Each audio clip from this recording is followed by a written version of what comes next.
అందరికీ నమస్తే. భారత్ శ్రీ యూట్యూబ్ ఛానల్కు స్వాగతం, సుస్వాగతం. నేను మీ వెంకట్. ప్రేక్షకులు, ఈరోజు మన నత్తోడు వీడియో చూశానండి. అదే అండి మన నత్తోడు విజయ్ కుమార్ పాస్టర్. సో వాడు కరుణాకర్ గురించి ఏదో వాగుతున్నాడు. సో మనం ఏదో కరుణాకర్ కౌంట్ ఇచ్చానని విర్రవేగుతున్నాడు నత్తోడు. సో మన ఎన్కౌంటర్ ఎలా ఉంటుందో చూపిద్దాం. మనకి వచ్చారా నత్తోడా? వచ్చా, చూద్దాం ఏమంటుంది చెప్పురా. రారా గజ్జుకుక్కద్దా. పాల్ పెట్టిన వీడియోతో కరుణాకర్ సుగ్గున ఉలిక్కి పడ్డాడు. ఒక రకంగా అతనికి మండుతున్నట్టుంది. అందుకే ఓరే నత్తోడా, కరుణాకర్ ఉలిక్కి ఎందుకు పడతాడా? కరుణాకర్ ఉలిక్కి పడేటట్లుంటే ఎప్పుడో పడుతుండే. కరుణాకర్ ఉలిక్కి పడలేదురా, మండతలేదు. వాని మీద చేసిన దాడి, వాని భయపెట్టి డబ్బులు ఆశ చూపించి వాని మతం మళ్ళా చేంజ్ చేసినాను కదా చెప్తున్నాడు రా. నీకు మండుతుందేమో కదా నిజాలు చెప్పేదానికి. చెప్పురా చెప్పు. వెంటనే క్రైస్తవ్యం మీద ఒక ఆరోపణ చేస్తూ ఒక వీడియో చేశాడు. హైందవ సమాజానికి దాన్ని విడిచిపెట్టాడు. హైందవ సమాజాన్ని తప్పుదారి పట్టించే ఆలోచన చేశాడు. అతడు ఏం మాట్లాడాడు, అతడి వీడియో అంతా కాదు కానీ ఒక 2 మొక్కలు మీకు చూపిస్తాను. నిన్నటి దినాన ఆ యేసు ప్రభు నాకు దర్శనం ఇవ్వడం, నాతో మాట్లాడడం, నా వలన ఆయన చాలా బాధపడ్డాడు అన్నటువంటి విషయాన్ని ఆయన నాకు చెప్పడం. ఇది కూడా జాగ్రత్తగా, వల్ల ఆయన బాధపడ్డాడంట. నీ వల్ల నేను బాధపడుతున్నాను అబ్బాయి అని చెప్పి ఆయన వచ్చి ఇంత మాట్లాడాడు పాపం. ఒరే నత్తోడా, ఈ పాయింట్ని నోట్ చేసుకో, అర్థమైందా? ఏమంటాడు కరుణాకర్? వాడు కృషిపాలు ఏం చెప్పాడు? యేసు ప్రభు నాకు కనబడి బాధపడ్డాడని చెప్పాడు అవ్వలేదా? అంటే ఎందుకు బాధపడ్డాడు యేసు? కృషిపాల్ యేసు విరుద్ధంగా వీడియోలు తీస్తున్నాడు, బైబిల్ విరుద్ధంగా వీడియోలు తీస్తున్నాడు కదా. యేసు కృషిపాల్ కనబడి కృషిపాల్తో చెప్పాడు కదా నేను బాధపడ్డానని. తో అప్పుడే దర్శనమైంది కదా కృషిపాల్కి. మళ్ళీ కరుణాకర్ ఇన్ని సంవత్సరాలుగా బైబిల్ గురించి మాట్లాడుతున్నా మళ్ళీ కరుణాకర్కి కనిపించి కరుణాకర్ నీ నుండి నేను బాధపడ్డాను అనికేసి ఎందుకు మాట్లాడట్లేదురా వాడు? అవురా, ఎంతమంది ఉన్నారా? కరుణాకర్ గారు ఉన్నారు, హిందూ లలిత జనశక్తి ఉన్నారు, గోపి సనాతన సేన, అభిమన్యు సేన, ప్రవీణ్ కుమార్, చాలామంది ఉన్నారు కదరా. మరి వాళ్ళందరికీ కనబడి నేను బాధపడుతున్నాను, ప్రవీణ్ కుమార్ కరుణాకర్ నేను బాధపడుతున్నాను, లలిత్ కుమార్ నేను బాధపడుతున్నాను, నువ్వు ఇలా విడుదల చేసే అని చెప్పచ్చు కదరా. మళ్ళా ఎవరైనా ఎత్తాడు మళ్ళీ ఎందుకు చెప్పట్లేదురా? చెప్పురా, దీనికి ఆన్సర్ చెప్పురా. అదంతా జరిగింది కాబట్టి నేను ఇలా మీ ముందుకు వచ్చి మిమ్మల్ని క్షమాపణ అడగగలుగుతున్నాను. చూడండి, యేసు ఒరే బాబు కృషిపాల్ నీ వల్ల నేను చాలా బాధపడుతున్నాను, నన్ను దొబ్బుతున్నావు నువ్వు అని చెప్పి ఈయనకు వచ్చి మొరపెట్టుకున్నాడు కదా. మొరపెడితే అప్పుడు కృషిపాల్ ఏం చేయాలి? ప్రభువా నన్ను క్షమించు అని చెప్పి యేసును క్షమాపణ అడగాలి కదా. కానీ ఇతనేమంటున్నాడు? క్రైస్తవులు నన్ను క్షమించండి అంటున్నాడు. మీరు మొత్తం నోటీస్ చేస్తే ఈ 2-3 నిమిషాల వీడియోలో ఒక 3-4 సార్లు క్రైస్తవులు నన్ను క్షమించండి, క్రిస్టియానిటీ నన్ను క్షమించాలి, క్రైస్తవులు నన్ను క్షమించాలి, ఇదే రిపీటెడ్గా చెప్పాడు. అంటే ఇతన్ని ఎవరైతే బ్లాక్మెయిల్ చేశారో, డిమాండ్ చేశారో, దాడి చేశారో అర్థమవుతుంది. ఆ ఫేస్ చూస్తే కొట్టారని కూడా అర్థమవుతుంది. నువ్వు క్రైస్తవులకి క్షమాపణ చెప్పాలి, ఇది వాళ్ళ డిమాండ్. నిజంగా పశ్చాత్తాపంతో యేసు కనపడ్డాడు అదే నిజమైతే, యేసు కాళ్ళ మీద పడ్డాను, యేసుని క్షమాపణ అడిగాను, ఆ అద్భుతాన్ని నేను కళ్ళతో చూశానని చెప్పి అసలు ఆ కళ్ళల్లో ఏదన్నా తేజస్సు ఉందా? కళ ఉందా? కాంతి ఉందా? దేనంగా కెమెరా వైపు కూడా చూడలేకపోతున్నాడు. గిల్ట్గా ఫీల్ అవుతున్నాడు అబద్ధం చెప్తున్నాడు కాబట్టి. అంటే ఏదో చెప్పాలి కాబట్టి 4 మొక్కలు చెప్పేసి వెళ్ళిపోదాం అనే భావనే తప్ప నిజంగా యేసు కనపడితే ఆ ఉత్సాహం, ఆ ధైర్యం, ఆ సంతోషం ఏమైంది? అతను గతంలో మాట్లాడిన వీడియోలో కూడా చాలా స్ట్రాంగ్గా ఏ విధంగా ప్రశ్నించాడు క్రైస్తవాన్ని. ఒకవేళ యేసు నిజంగా కనపడితే ఏం చేస్తాను అనేది కూడా చెప్పాడు అతను. అది కూడా ప్లే చేస్తాను. ఇంతకు మించి నేను ఏమి చేయలేను. ఆ ప్రభు చూడండి, ఇంతకు మించి నేనేం చేయలేను అంటున్నాడు. ఇక మీకు క్షమాపణ చెప్పేసి అయిపోయింది, ఇక నా వల్ల కాదు, నేనేం చేయలేను ఇంతకు మించి. కరుణాకర్ బాధ ఏంటో ఒరే నత్తోడా, ఇప్పుడు అర్థమైందా నీకు? వాడు భయపడుతూ ఆ సాక్ష్యం చెప్తున్నాడు, వాడిని బ్లాక్మెయిల్ చేశారు, డిమాండ్ చేశారు, ఆఖరికి కొట్టారు కూడా చెప్తున్నాడు కరుణాకర్ గారు. మళ్ళీ వాడు కృషిపాల్ చెప్పే సాక్ష్యం ఎలా ఉందంటే, భయపడ్డవాడు ఎలా చెప్తాడో అలాగే చెప్తున్నాడు. ఒక మనిషిని స్టడీ చేయాలంటే ఇంతకన్నా ఇంకేం కావాలరా? ఎవరు నత్తోడా? ఒకవేళ దేవుడు వాడు కనబడి మాట్లాడంటే వాడు ఫేస్లో ఎంత చైతన్యం ఉంటుంది, ఎంత సంతోషం ఉంటుంది. ఇంకా వాడు క్రిస్టియానిటీకి క్రైస్తవులకు సారీ ఎందుకు చెప్పాలరా? యేసుక్రీస్తుకి సారీ చెప్పేసి యేసుక్రీస్తుని నమ్ముకుంటే అయిపోయి కదా. వాడు ఏం చేశాడు? కృషిపాగాడు ఫస్ట్ మీ క్రైస్తవం నుండి బయటకు వచ్చి అది అబద్ధం అని చెప్పి దాని మీద దాడి చేస్తుంటే, వీడియోలు చేస్తూ వాడు ఏం చేశాడు? ఫోన్పే పెట్టుకున్నాడు యూట్యూబ్లో, నాకు డబ్బులు వేయండి అని. అంటే మనకు డబ్బు అవసరం ఉంది. సో ఆ డబ్బు అవసరం తెలుసుకుని మీ క్రైస్తవ మాఫియా నా కొడుకులు వాడిని అటాక్ చేసేసి డబ్బులు ఇచ్చారు, మనం భయపెట్టారు, ఏం చేశారో తెలీదు. తో వాంతో సాక్ష్యం చెప్పించారు వీడియోలో. అవునా? ఇది కదరా జరిగింది. ఇదే ప్రకారము Praveen Kumar ex Christian YouTube channel Praveen కుమార్ని కూడా మీ జాన్ బాబు ఉన్నాడు కదా, వేస్ట్ నా కొడుకు, వాడు కూడా బ్లాక్మెయిల్ చేశాడు రా. ఎన్ని డబ్బులు కావాలి చెప్పి నేను ఇస్తానని చెప్పాడు రా ప్రవీణ్ కుమార్కి. ఆ వీడియో ఉంది, నేను చూడలేదురా. నత్తోడా, మీ మాఫియా పని ఇదే కదరా, క్రైస్తవ మాఫియా పని. చెప్పురా, నీకేం చెప్తావు చెప్పు. మీకు అర్థమయ్యే ఉంటుంది. ఎందుకంటే నెక్స్ట్ క్రైస్తవ్యానికి క్షమాపణ చెప్పాల్సింది కరుణాకరే. ఇది అతనికి అర్థమైపోతున్నట్టుంది. కృషిపాలే కాదు, ఎవరు క్రైస్తవ్యాన్ని విడిచి వెళ్ళిపోయినా మనకే బాధ ఉండదు. లేని ఆరోపణలు, కట్టుకథలు, కల్పితాలు మనమేం చెప్పం. తిరిగి వస్తే సంతోషిస్తాం, చేర్చుకుంటాం, ఆదరిస్తాం. వెళ్ళిపోయినందుకు బాధపడం. కానీ వెళ్ళిపోయిన కృషిపాల్ క్రైస్తవ్యాలకు తిరిగి వచ్చేసరికి కరుణాకర్కి మండుతున్నట్టుంది కదా. అతడు చేసిన 3 ప్రధాన ఆరోపణలు. అందులో ఒకటి, క్రైస్తవులు అతడి మీద దాడి చేసి క్షమాపణ చెప్పించారు అన్నాడు. ఇందు మూలంగా నేను మీకు తెలియజేసేది, అలాగే కరుణాకర్ కూడా ఈ వీడియో చూస్తాడు కాబట్టి అతడు కూడా తెలుసుకోవలసింది ఏంటంటే, నిజంగా కృషిపాల్ని క్రైస్తవులు కొట్టి లేదా అతనిపై దాడి చేసి క్రైస్తవ్యానికి క్షమాపణ చెప్పించేవారే అయితే ఎప్పుడో 7 ఏళ్ల క్రితమే కరుణాకర్తో క్రైస్తవ్యానికి క్షమాపణ చెప్పిద్దురు. ఏంటనత్తోడా, దాడి చేసి క్షమాపణ చెప్పించడం అయితే 7 సంవత్సరాల కిందనే కరుణాకర్తో క్షమాపణ చెప్పించేదా? అంటే ఏంటనే ఉద్దేశం?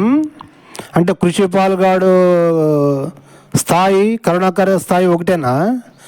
అరే మీరు అందితే జుట్టు పట్టుకుంటారు, అందకపోతే కాలాలు పట్టుకుంటారా? నా కొడుకల్లారా, మీకు తెలియదు ఏమరా?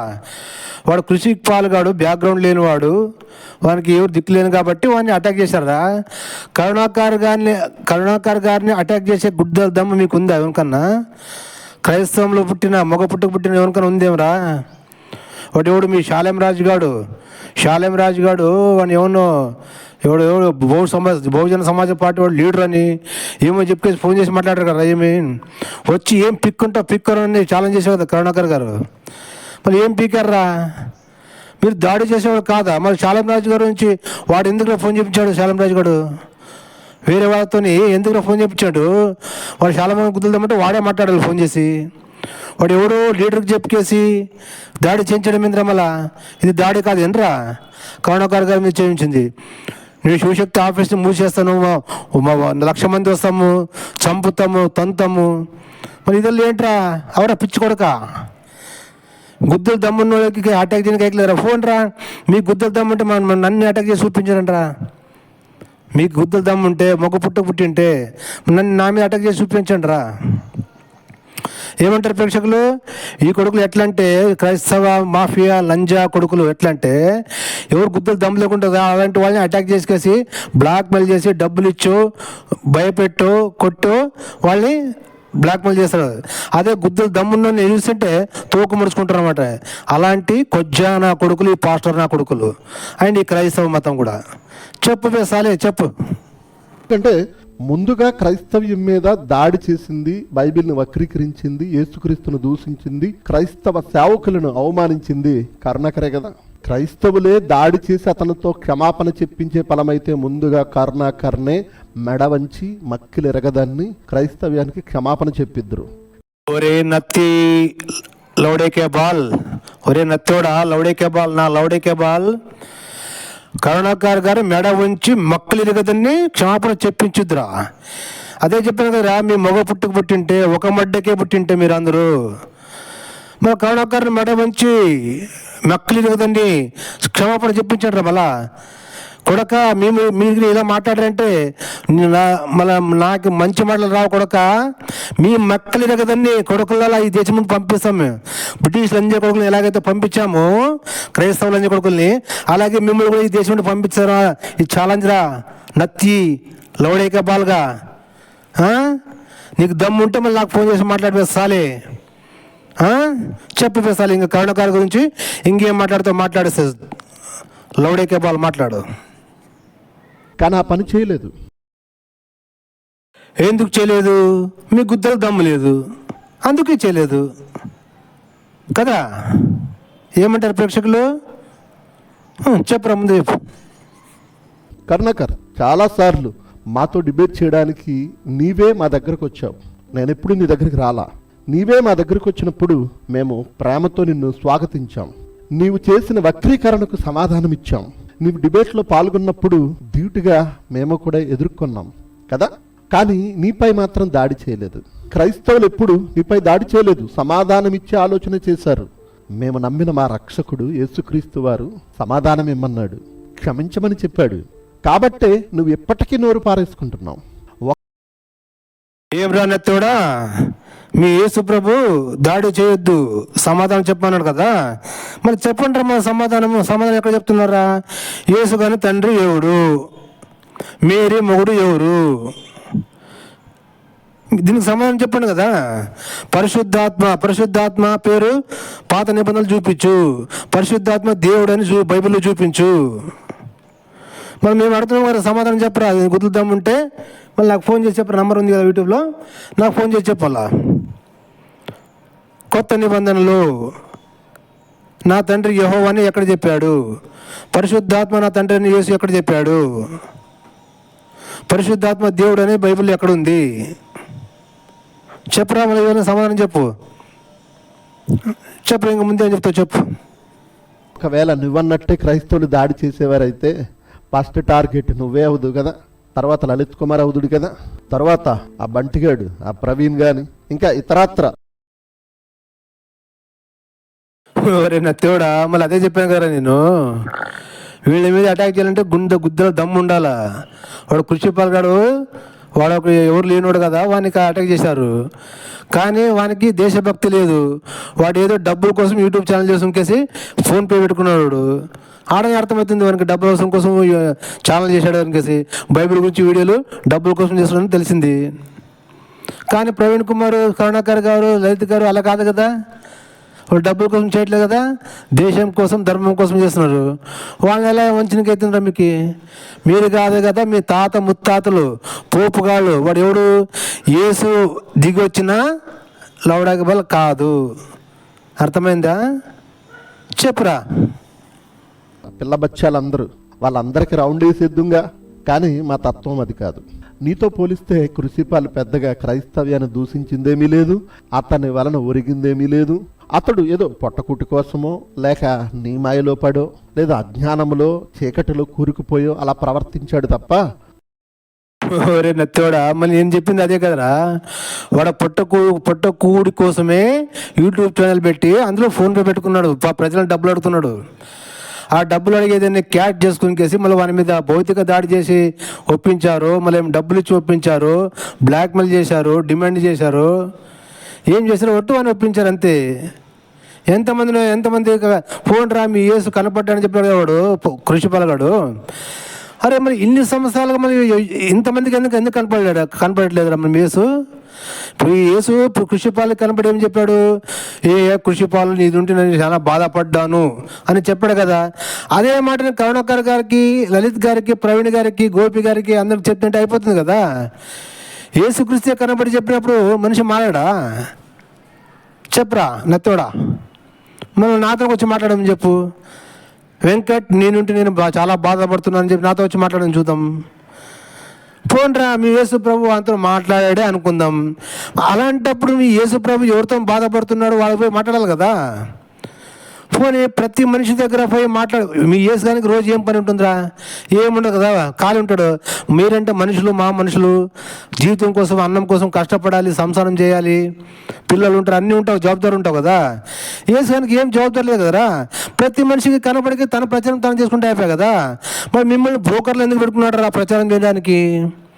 మరి మిమ్మల్ని బ్రోకర్లు పెట్టుకుని ప్రజల దగ్గర 10% మీకు ఎందుకు ఇప్పిస్తున్నాడు రా? వాడు కష్టపడింది ఎట్లానా? వాడు పరిచయం చేసుకుంటే ప్రజలకి ప్రతి ఒక్కరితో కలిసి మాట్లాడి ఏం పని దానికి? ఏం పని లేదు కదా. అందరికి కనబడమే, దర్శనం ఇవ్వడమే, మాట్లాడడమే, అందరూ సాక్ష్యం ఇచ్చేస్తారు కదా. లుచ్చ అన్నారా? లుచ్చ చెప్పే. నీతో పోల్చుకుంటే కృషిపాలు పెద్దగా ఏమి క్రైస్తవ్యాన్ని దూషించిందేమీ లేదుగా. అలాంటిది నిన్ను వదిలేసి అతనిపై దాడి చేయవలసిన అవసరత క్రైస్తవ్యానికి ఏముంది? ఎక్కడో భయపడుతున్నావు కదా. క్రైస్తవ్యం మీద పెద్దగా ప్రభావం చూపని కృషిపాలు వీడియోతోనే నీవు ఉలిక్కి పడ్డావంటే, మతోన్మాదులందరూ బెంబేలెత్తిపోతున్నారంటే, నెక్స్ట్ నిన్ను టార్గెట్ చేస్తే క్రైస్తవ్యం ముందు మోహకరించి నువ్వు క్రైస్తవ్యానికి క్షమాపణలు చెప్తుంటే ఆహా, ఆ ఊహ ఎంత బాగుందో. విన్నారు కదా ప్రేక్షకులు. ఈయన తోడు ఏమన్నాడు ఇప్పుడు? క్రైస్తవానికి కృషి పాలించి పెద్దగా ఒరిగిందేం లేదు, క్రైస్తవాన్ని ఎక్కువ దూషించింది మీరే కదా, నెక్స్ట్ టార్గెట్ నిన్ను చేస్తే అంటున్నాడు. అంటే టార్గెట్ ఎవడు చేస్తాడు రా? అంటే మీరు దాడి చేయని చెప్పావు ఇప్పుడల్లా, మరి ఇప్పుడు ఏమిటో టార్గెట్ చేస్తానని చెప్తున్నావు. ఎన్ని రా కరుణాకర్ చెప్పినట్లు మీకు 2 నాలుకలు రా నా కొడుకులారా. ఒక్క మాట ఉండే కొడుకులు అట్లాంటి ఇట్లాంటి అట్లా నువ్వు లంజకి పుట్టిన కొడుకులరా మీరు. మగవాళ్ళకి మా అబ్బకు పుట్టిన కాదు, అబ్బకు పుట్టిన కాదు మీరు అంతా. ఏం దాడి చేస్తారా మీరు కరుణాకర్ మీద? మరి మీ గుద్దులు దమ్ము ఉంటే, మీ క్రిస్టియానిటీ గుద్దులు దమ్ము ఉంటే ఎంతమంది ఉన్నారు కదరా, ఎంతమంది క్రిస్టియన్ పాస్టర్లు ఉన్నారు కదా. మరి మీ గుద్దులు దమ్ము అంటే దాడి చేసి చూపి అంటారు మళ్ళా. మేము చూస్తాంరా. ఆహా, చూడడానికి ఎంత బాగుంటుందంటే ఊహాజనం. నా మడ్డ చూడరా నువ్వు, నా మడ్డ చూడంటే నా మడ్డలను చూడు నువ్వు. అందుకే మూసుకుని కూర్చున్నావు ఇప్పుడు. అంత అవలేదా కరుణాకర్ పెట్టినప్పుడు ఉంటే? ఇలాంటి వీడియోలు యావసంటే బయటకు వస్తావు, లేదంటే నీ ఉలికే ఉండదు యూట్యూబ్లో కదరా. భయపడ్డ నీవా కరుణాకర్రా? భయపడి మూసుకుని కూర్చుని దేవుడరా యూట్యూబ్లో రానట్లా, దీని గురించి చెప్పినట్లా నువ్వా కరుణాకర్ గారా? చెప్పేస్తాలే. ప్రేక్షకులు విన్నారు కదా డబుల్ స్టాండర్డ్ మాటలు నత్తనివి. ఇంకా కొంచెం మంది మాట్లాడి ముగిస్తాం. దాడా నత్తోడా చెప్పు. కరుణాకర్ చేసిన మరొక ఆరోపణ ఏంటంటే, క్రైస్తవులు ఒకవేళ అతడిపై దాడి చేయకపోతే యేసుక్రీస్తు అతనికి కనబడితే యేసుక్రీస్తునే క్షమాపణ అడుగుండొచ్చు కదా. మరి క్రైస్తవులు ఎందుకు క్షమాపణ అడిగాడు? 2-3 నిమిషాల వీడియోలో 4-5 సార్లు క్రిస్టియానిటీని క్షమాపణ అడిగాడంటే ఈ క్రైస్తవ మాఫియాయే అతని మీద దాడి చేసి ఉంటుంది అని వ్యక్తపరిచాడు. కరుణాకర్, నీకు తెలియని సంగతి క్రైస్తవులందరికీ తెలిసిన సంగతి ఏంటంటే, యేసుక్రీస్తుని మాత్రమే కాదు క్రైస్తవ్యాన్ని కూడా క్షమాపణ అడగాలి. ఎందుకంటే అతడు రేపటి రోజు క్రైస్తవ్యంలోనే తిరగాలి. క్రైస్తవులు అతనిని స్వీకరించాలి, క్రైస్తవులే అతనిని ఆదరించాలి, క్రైస్తవులే సువార్త ప్రకటనకు అతన్ని పిలవాలంటే క్రైస్తవ్యం అంతటికీ క్షమాపణ చెప్పాల్సిందే. అపోస్తలుడైన పౌలు గారు ముందుగా క్రైస్తవ్యాన్ని హింసించిన సౌలుగా ఉన్నప్పుడు యేసుక్రీస్తు వారు అతనికి కనబడినప్పుడు, యేసుక్రీస్తు సౌలా సౌలా నీవేళ నన్ను హింసించుచున్నావని యేసుక్రీస్తు వారే అతనిని అడిగినప్పుడు అపోస్తలులు ప్రారంభ శిష్యుల దగ్గరే అతడు చేరాడు. ఎలా చేరుంటాడు? ఏ విధముగా చేరుంటాడు? మొదటిగా అతన్ని చూచిన వారు చాలా అభ్యంతరం వ్యక్తం చేశారు. ఇతడు క్రైస్తవ్యాన్ని హింసించిన వాడు కదా అని. కానీ అపోస్తలులు అతన్ని చేర్చుకున్నారు. ఆ తర్వాత పరిశుద్ధాత్ముడు తన పని కొరకు సౌలును పిలుచుకున్నాడు, పౌలుగా మార్చాడు. అంటే ఇక్కడ క్రైస్తవ్యం ఆదరించాలి, క్రైస్తవులు స్వీకరించాలంటే ప్రభువును క్షమాపణ అడగడంతో పాటు క్రైస్తవ్యాన్ని కూడా క్షమాపణ అడగాల్సిందే. సహోదరులుగా మేము కూడా అతనిని క్షమించవలసిందే. ఒకని పాపములు ఒకనికొకడు ఒప్పుకోవాలి. నేను అతనిని క్షమిస్తేనే నా పాపములు ఏమన్నా ఉంటే దేవుడు నన్ను క్షమిస్తాడు. ఇది క్రైస్తవ నీతి, క్రీస్తు క్రైస్తవ్యానికి నేర్పించిన మాదిరి. నెక్స్ట్ నువ్వు కూడా అంతే, క్రైస్తవ్యానికి కూడా నువ్వు క్షమాపణ చెప్పాల్సిందే. ఎవరే నత్తోడా, అది జన్మలో జరగదు కానీ ఆ కళలో ఆశ ఇడిచిపెట్టరు, మళ్ళీ కళలుగానే కరుణాకర్ వస్తానికేసి అది జన్మలో జరిగిన పనిలే. వాడు ఎవరు మీ పౌలు గాడు వానికి దేశభక్తి లేదు, ధర్మభక్తి లేదు. వాడు అటు లేదు ఇటు లేదు, నడమంతలు ఉండి వీడియోలు చేస్తుండే, ఫోన్పే పెట్టుకుండే. వాని ఏదో విధంగా టార్గెట్ చేశారు మీరు. వాడు చేస్తున్న వీడియోలు ఉంటే మా బొక్క పడుతుంది మా బైబిల్కని. మరి వానికి ఏం డబ్బులు ఇచ్చి కొన్నారో మళ్ళీ ఏందో తెలియదు. కానీ అది ఒకరోజు లంజతనం, అబద్ధంతనం ఒకరోజు లేకుంటే ఒకరోజు బయటపడుతుంది. అది ముందు ఒకరోజు బయటకు వస్తుంది. నత్తోడా ఆ రోజు చూపిస్తాను నీకు. నీవు అనుకుంటొచ్చు బయటికి రాదనికేసి. ఒకనాడు లేకుంటే ఒకనాడు బయటికి కంపల్సరీ వాడిని కృషిపాల్ని బయటికి వచ్చే వస్తాడు. వాడు నిజాలు చెప్తాడు. అర్థమైందా?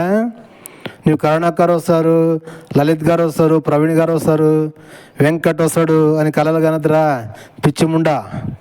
ఒరే నత్తోడా, అర్థమైందా? సో ప్రేక్షకులు, ఇది ఈయన ఐడియాలజీ. కరుణాకర్ కానీ మొక్కలు ఎరిగేదంత అంటాడు, లంజా కొడుకు. మొక్కలు ఎరిగి నిన్ను మొక్కలు ఎరిగిదంతాం రా కొడక. నీవు కనబడు కదా బయట రా. నీవు కనబడినప్పుడు నేను మొక్కలు ఎరిగిదంతాం. అర్థమైందిరా సాలే? సో ప్రేక్షకులు, ఇదండి ఈ నత్తుంది. సో మరొక వీడియోతో కలుసుకుందాం. అప్పటి వరకు చూస్తుండండి భారత్ శ్రీ యూట్యూబ్ ఛానల్. నేను మీ వెంకట్. అప్పటి వరకు అందరూ చెప్పండి జై హింద్, వందే మాతరం, భారత్ మాతాకి జై.